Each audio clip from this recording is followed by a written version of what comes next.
This is Water Elemental. And this is What Do. And we're back with another metagame update. But first, let's talk about the new cards that were added recently in these couple of patches. Yep, a lot of interesting cards that'll probably shake up the meta quite a bit, and have.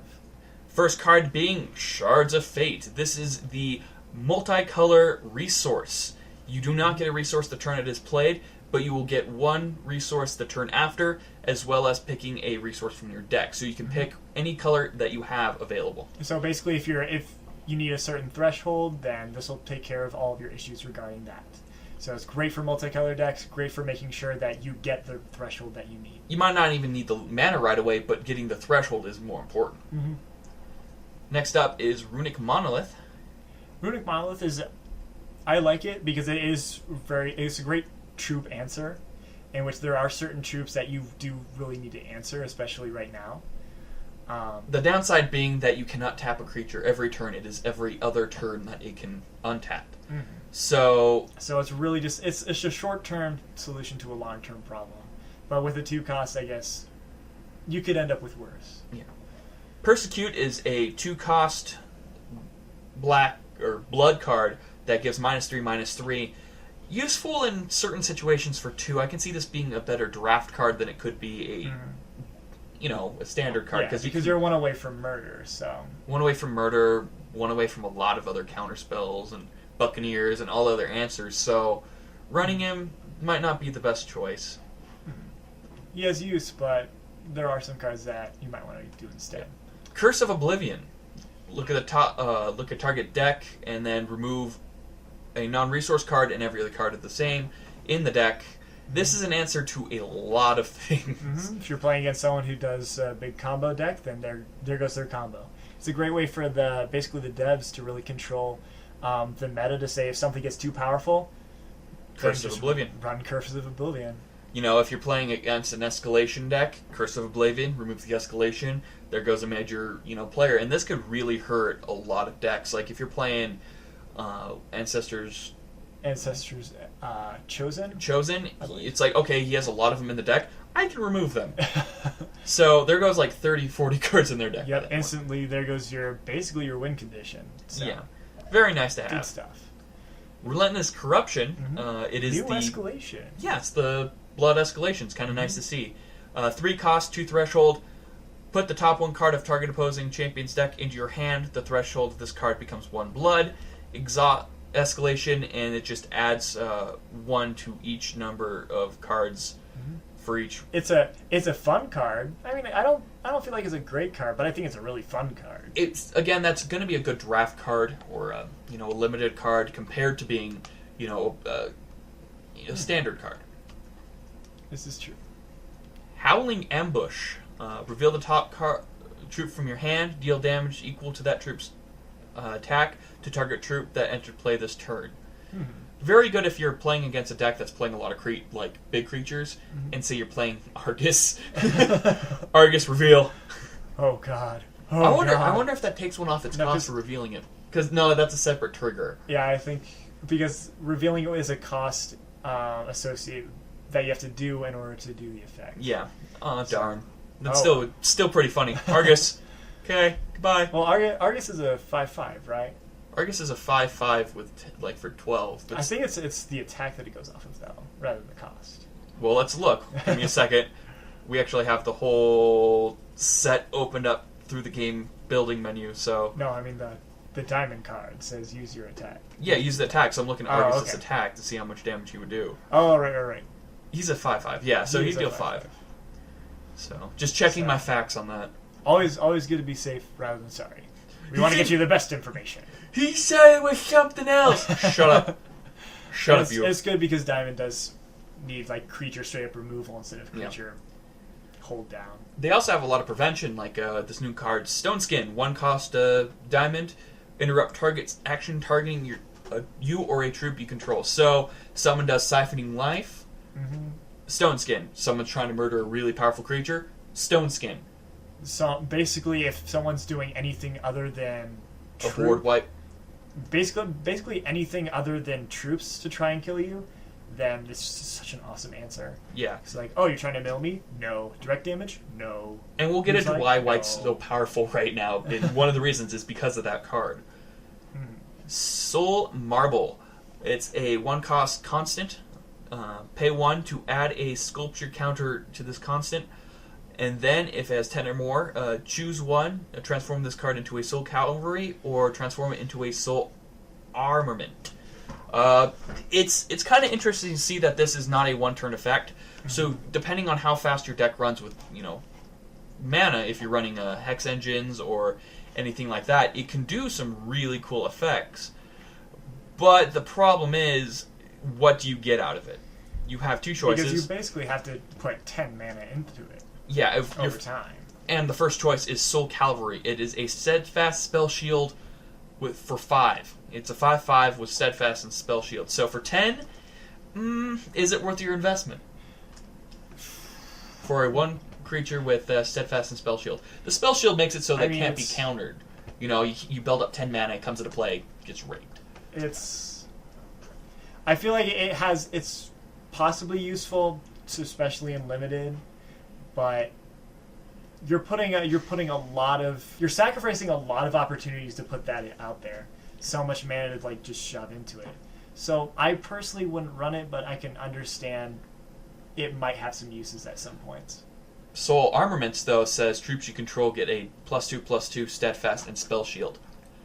That would be worth running Soul Marble. Just for low weenies, you play some low weenies, and then every turn you just dump rest into the marble, and by the time you have a good run amount of creatures, you're like, okay, pop, pop, pop, pop, ta-da! Oh my! I didn't even actually really look at it. So that is shenanigans. So, I don't know why anyone would choose the other one. Looking at that, you never know. There might be situations where you already have Soul Armament, or they board wiped, and then you're on the last turn before you have it. It's like, oh, well, I guess I'll just throw out this instead. At least it gives you options. Yes. Always gonna have options. That's one that it takes people's opinion to really understand. There's possibilities. We'll see. Spearcliff Cloud Knight. He is a 3-cost with a 2-white threshold, 3/2, life drain, flight, steadfast. So, do you like keywords? Fairly straightforward. Here, just take all the keywords and just shove it in your face. I think he's a good card for 3.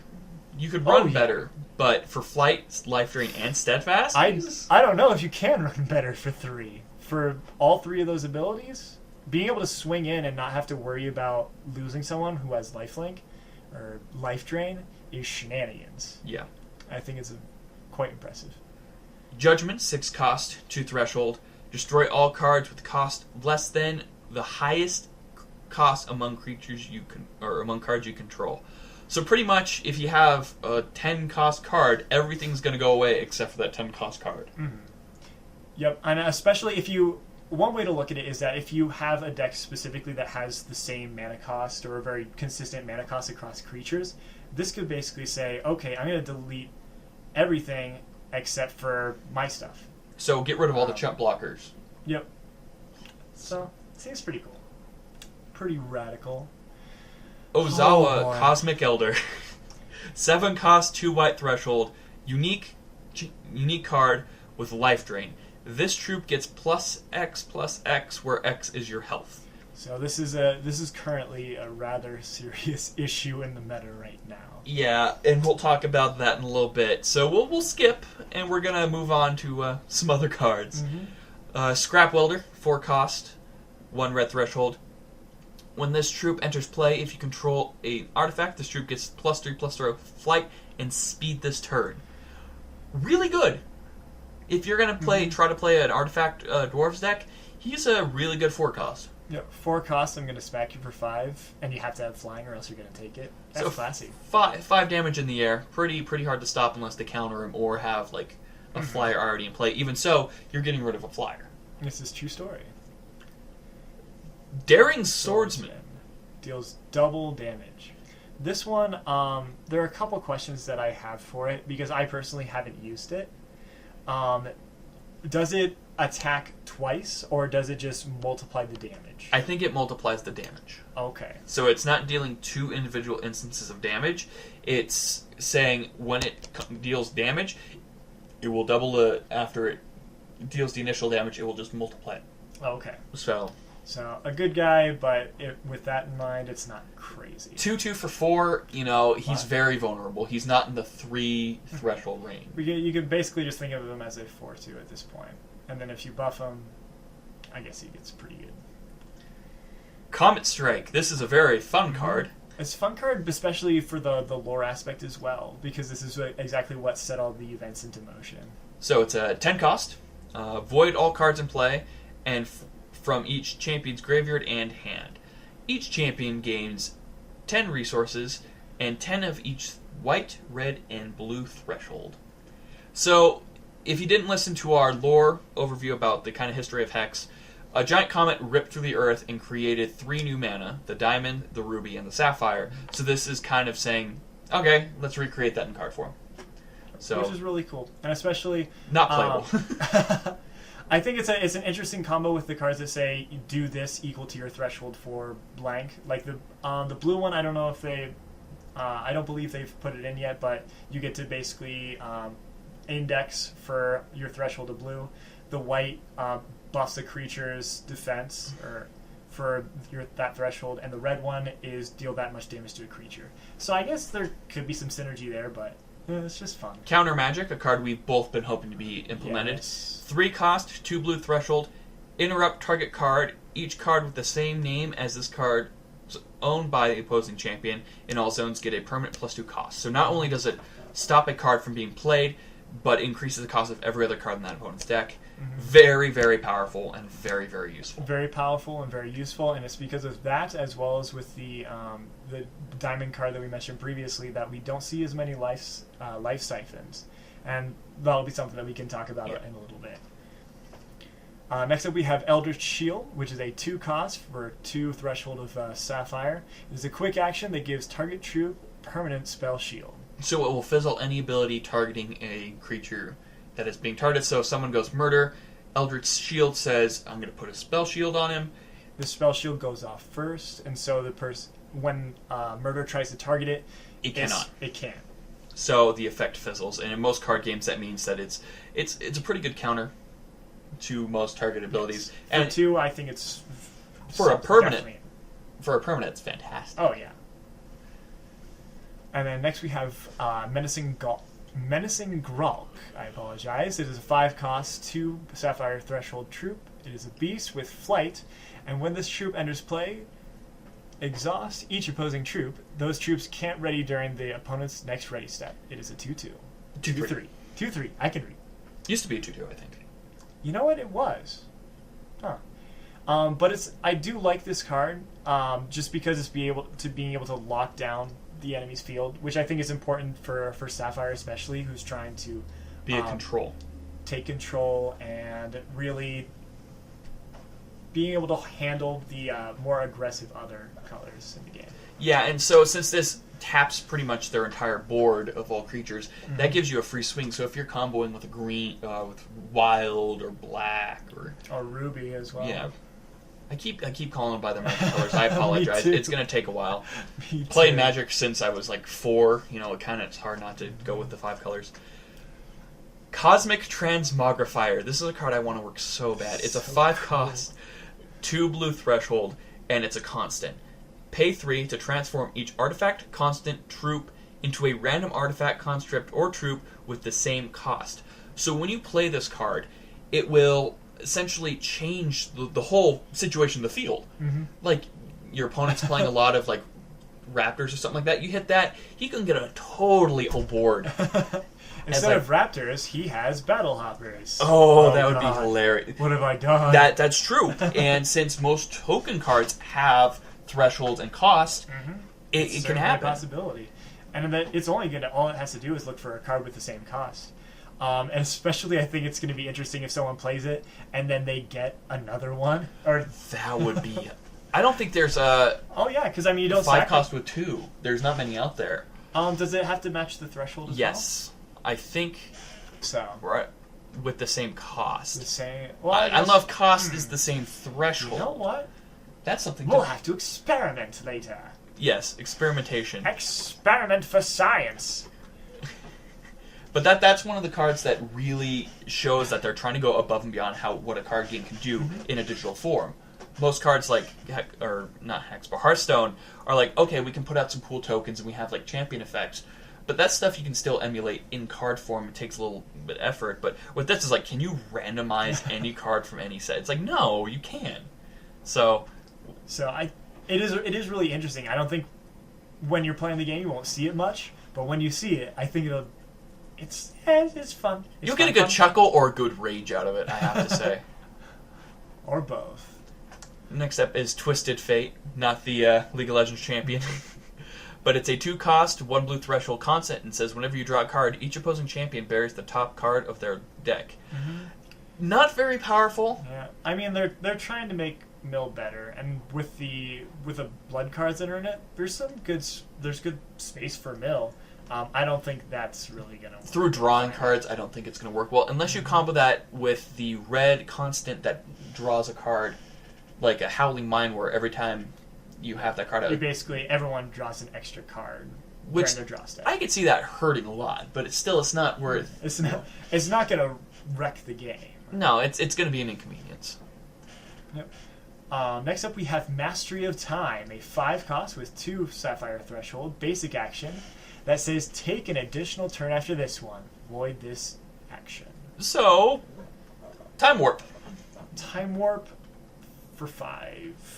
I honestly don't see what, if it's a 5-cost, unless you have like Hex engines and stuff like that allow you to do more in play, there's no real reason to take a turn for 5. Not at this point. If you have field advantage and if that's you're true. Being able to like swing in and do that kind of thing, or if you're doing people like Ancestors Chosen, where you get more triggers off of it and shenanigans like that, I think I like it. I think it'll get more powerful as the game goes on and there's more things to support it. But I think as for right now, it's a pretty good card. It's okay. It's a good sealed card. Again, a lot of sealed. Sadistic Castigator. I keep thinking Castrator. Yes, it is Sadistic Castrator. That wouldn't be a bad idea to rename that card. Please, Hex, do it. 6-cost, 3 black threshold for a 3/4 with flight. Whenever an opposing champion draws a card, they reveal it, deal damage to them equal to that card's cost. Mm-hmm. Very, very painful, even for just him being on the board. You play him for 6, pass the turn, they can take either a lot of damage, a little damage. His downside being his high cost and his low health. And the fact that he's a goblin. Are there any other goblins? There's a few. There's the one that removes all the resources from your deck. Oh, that's right. I just couldn't remember him from the lore. Maybe that'll be something down the line. And finally, our last card to talk about is Uranaz. Let us ponder what this is. Urunaz. He is the black dragon that everybody sees in all the promotional art. He is a 7-cost, 5/5 with flight. Whenever Uranaz enters play or deals combat damage to a champion, you may put target troop from that champion for that champion's graveyard into play under your control. Very powerful. He originally said whenever he dealt damage, he actually milled cards off your opponent's deck, and then, or when he came into play, he'd mill cards and then put cards into play. So he actually got a little bit better by this rework. And since it's alpha, we can't complain about reworks. Absolutely, and being able to get the get some bang for your buck as soon as you play him is such a great advantage to be than if it would just you have to deal combat damage first. Because not only are you paying 7 for a 5/5 with flight that might get more things out of the graveyard, as soon as you play it, you get that 5/5 with flight as well as another creature. Honestly, basically anything that died. They should have make him an 8-cost and give him Spell Shield. Make him a little bit more powerful to get out. But I would not want to see Spell Shield on that thing. That's shenanigans right there. But we'll run Sapphire and you can drop the new quick permanent Spell Shield. Yeah. But that's it for all the new cards. We want to talk about that because it did have a major impact on the metagame. We're speaking about the metagame, of course, because they're testing out the new tournament server, so we thought we'd get this out and give our opinions on what we might be seeing during that event. And some advice to you young fledglings out there. Our young hexologists? Indubitably. So, the main meta is, what I've been seeing is the most prominent is life gain decks. Either black, white, or mono white. And the reason for that is mainly because of the Righteous Paladin, the Conscript, and of course the new, legendary white card. The Konos? Or what? It's Ozawa. So, pretty much, if you can gain a lot of life early, and you're not playing a lot of murders or anything like that, by turn 2, you're going to have a 1 cost and a 3/3 in play by turn 2. Because of Righteous Paladin and the Conscript. The trigger off of the 1 cost goes in the stack after the other guy comes into play. Which, I forget his name, but he gets +1/+1 for whenever you gain a life. That's Righteous Paladin. So then when that trigger goes off, you get the ability for it. So it's very impressive.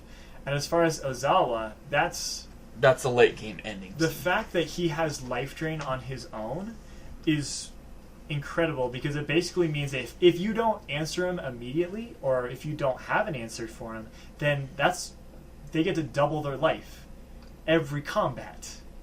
And there's not really anything you can do about that.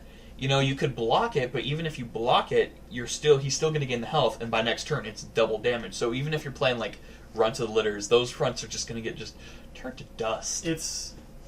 So basically, you have to have that murder or answer in hand, or that's basically GG.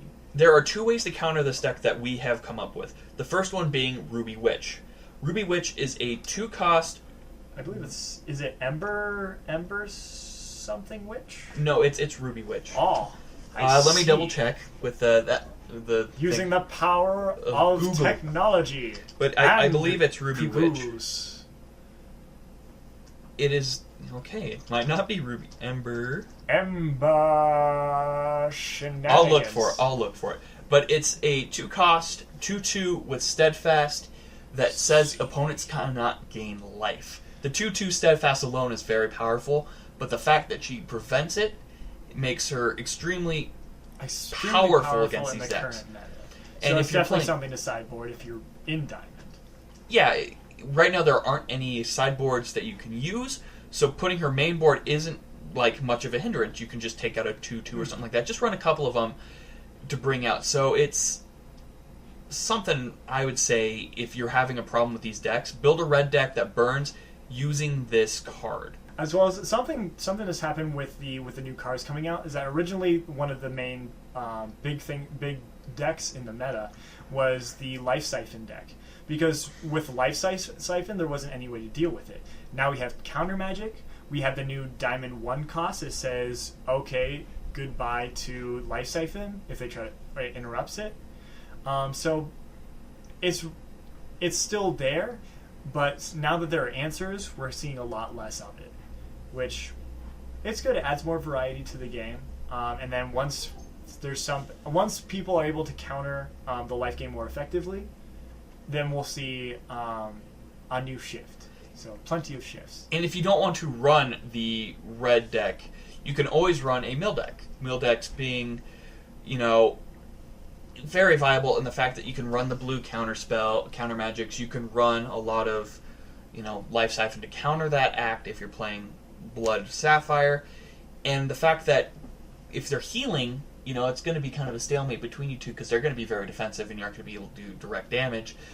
By taking out their ways to heal, getting rid of the card advantage they have, and just by dwindling down their resources is the best way to take care of it, because they can be gaining health every turn with the escalations, but if they can't draw the escalations or they can't draw anything to benefit from that, but it isn't infinite. There will be an end to it. It's just whether or not you can stabilize, more stabilize and be able to come back. So. Another popular deck we've actually been seeing quite lately is red-green, is it green-blue weenies, right? Green-blue which was one that was really popular as far as on the streams when the game was first in the alpha. And you pretty much combo with Pack Raptors, Ancestors Chosen, and use, draw spells, that sort of thing. Just to kind of speed up the process of gaining those cards, and then swarm your opponent, and if there's no real way to stop it, then you got a problem. Which I think the reason that it's so popular is because it's easy to play. That as well as Ancestors Chosen and Pack Raptors are really those two kinds of cards that are very unique to the digital card game like this, where they create cards and put them into the deck. So I think people are really excited about those. They like this new concept of something they can do in a trading card game. So not only that, it counters mill decks, which are very popular right now. This is true. So, opponents keep milling you, and they're hitting pockets of Pack Raptors. You're pretty much slowing them down. Or Ancestors Chosen is even better because, you don't have to play Pack Raptor or Ancestors Chosen. He just starts doing it constantly. So he's like, okay, keep getting rid of them. Yep, because they have to race your deck build up, basically. So I think it's fun, it's interesting, but even though there are a number of mill decks, I haven't seen them do too successful. As far as the blue wild weenies haven't been too successful. No. Decks that have kind of been nerfed actually have been red-green rushes using Gas Trolls and all that stuff, because Gas Troll got a major nerf where he does not gain a +1 counter when you play a Ruby card. Resources now are colorless, so when you put them into play, they don't count towards any special effects, which is kind of a bummer, because you play Gas Troll turn 1 with a wild, then you play a Ruby, and then he's already a 2/2 with Crush swinging at you. So I think this was something that they needed to do badly. It was it was really fun to play. It was fun, but I think it needed to be fixed. Yes, because that is extremely powerful. Because if you think about kind of how cards usually are put down in cost effectiveness, for 1 attack, 1 defense, you usually have 1 cost. If you want a special ability like Crush, Life Drain, all that stuff, that's another +1 to the cost. If you want him to have a secondary special ability, when this card comes into play, that's another 1. So that's kind of how most card games break down how much a cost of a card is, and that's kind of how I figure it. So you're getting 2 free things for 1, and then he keeps scaling. So his cost effectiveness is through the roof. Just being able to get that +1/+1 for free just for playing a resource was shenanigans. Scary. It's shenanigans. Yeah, so that plus the fact that by turn 2 you really don't have any way to get this card removed. If you're lucky, you probably have Inner Conflict. If you're playing Sapphire, you might have, Conflagration or something like that. You might have Murder. I mean, not by turn 2. Not by turn 2. As far as you might... If you're lucky and they didn't drop another Ruby card on turn 2, then it's still within burn range and satchel charge range. Yeah, satchel charge is another way to get rid of it. But I mean, it's sad because it was so funky to see. But it was having a giant troll farting everywhere. Just kind of. I think that card should have Gas Troll OP. That shouldn't be a sentence. I honestly hope that they add some sound effects for cards, kind of like they do in Hearthstone. I know that's I don't want to really compare too much because the card games honestly are kind of different. But come on, when you're playing cards, kind of give them some more character. Like if I'm playing a Uni Whenever card, you play a Ruby card, there's a fart noise. Oh no! Oh no! It's out of control! You're sitting there on the iPad app, and all of a sudden, we're getting off tangent here. What are some other decks that you think might be seen this Wednesday with the tournament event? I think since with it being just the first tournament, I think there is going to be a good variety of different card deck styles that we're going to see. I think that the life one is going to be big. I think some people are going to try and mill, but I don't think we're going to see a lot of it. But I'm willing to place my bet on the fact that it will be fairly diverse with it being the first tournament. Yeah, I'm not sure. They haven't given us much details other than the fact that the tournament itself is an 8-person single elimination tournament where winners advance, losers are eliminated.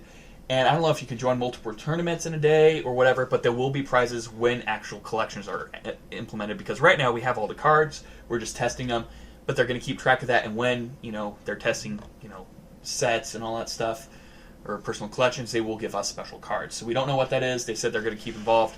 And that's kind of like the main draw of there's actually something on the line for this tournament. So people are going to be kind of pulling out all the stops. Yep, pulling out the stops. So we might see something that people have been keeping up their sleeve. That's really about all we have for metagames, what we've seen and what we wanted to talk about. Indeed. We wish you the best of luck in this, well, new tournament. I don't want to say season, but new tournament event. Hopefully more, like, this will become more of a popular thing as the time progresses, where they do more tournament events. Mm-hmm. And we'll see some exciting new things. If you guys like the video, please rate, comment, subscribe, yada yada yada. If you guys are enjoying the videos, let us know what you guys want to see. We're always interested. This is for you, not for us. This is for us, but we do it as a hobby. This has been Water Elemental. And this has been Watu. See you guys next time. Beta! Alpha. The alpha is indeed alpha.